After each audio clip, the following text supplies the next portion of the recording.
is Cory Johnson. It's myself and my son who's 12 years old. I'm from Colorado and I had moved to New Mexico. We were down there for about 5 years to take care of my parents. And I got into a car accident and spent a year in the hospital. I had to learn how to walk, how to talk, how to breathe, everything. I mean, in the beginning, they didn't know if I was going to live. And then it turned into, am I going to be able to function outside of the hospital? And then, and then the legal thing. So experiencing housing instability in Denver is, it's tough. There's such a huge need for housing that it's tough and it's hard and it's long, and you have to be willing to endure the tough parts of it. It can take years to get through a waiting list here, and having some place like Family Promise, it helps because there's always somebody that has a little bit more knowledge or another resource, but there's so much that you can get done here.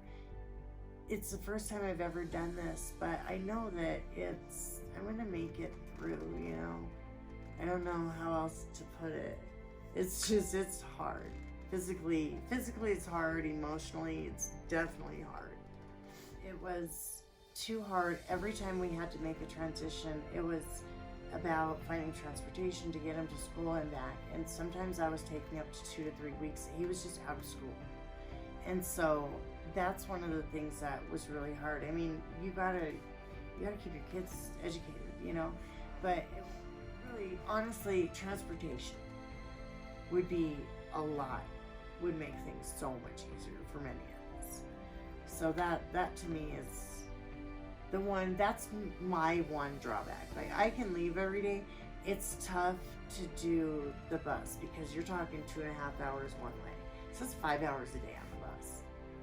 And that's difficult and trying and exhausting. But I think for him, he's so great. It's funny because like 5 years ago we were at a safe house for about 6 months, and he kind of thinks of it like that, like it's a community, and you get close to these people because we live together. And I know that he's getting tired also, but he's got autism and ADHD, and that comes out a little bit. But you know what? He's so adaptable, and I think he's stronger than I am a lot of the times. But he definitely keeps me going, because what I can't do for myself, I will always do for him. Regardless of what that looks like. So yeah, he's pretty strong, and he keeps me level-headed. But so we get up and we do breakfast, and the church offers food, and they buy groceries and things like that. And so we get up, we make our breakfast, and we leave by 8 o'clock. And then we come and we do day school at the day site. And but that's 7 days a week that we have to do that, and it's rough. It really is. But you know what? We have a roof over our heads. And I feel like, my son didn't care where I was as long as he was back with his mom. And he tells me that he keeps me grounded, really, because he's like, Mom, as long as we're together, it's going to be okay. And we're going to make it work. And that's just amazing, that he would rather be with me in a shelter, in a homeless shelter, than be with my brother in his $1 million home, and that says a lot to me as a human being, because really I don't think people understand. It happens. I mean, and it's everywhere right now. And so it's because you don't have to look homeless to be, you can experience something like this, and we're still just regular people, and just trying to get through life. And it's hard sometimes, you know.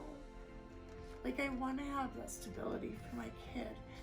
And I know that eventually I will. And he keeps me going, you know, because he's worth it.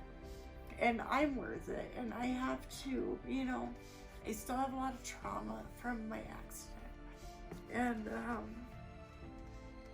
you know, it's something that I'll never get past. You know, 2 people died, 2 young girls, you know, and that's something that I have to live with, you know, and I feel like maybe this is part of my, you know, my karmic release or something, but I know that it's just temporary, you know, and regardless of how long it takes, you know, eventually I know that this will be something that I look back on. And, you know, I think about, it's like a year ago, I was in jail. And I didn't know what was going to happen in my life. And, you know, but I'm grateful for where I'm at. And I'm grateful that I found a program that, you know, that I can get my needs met.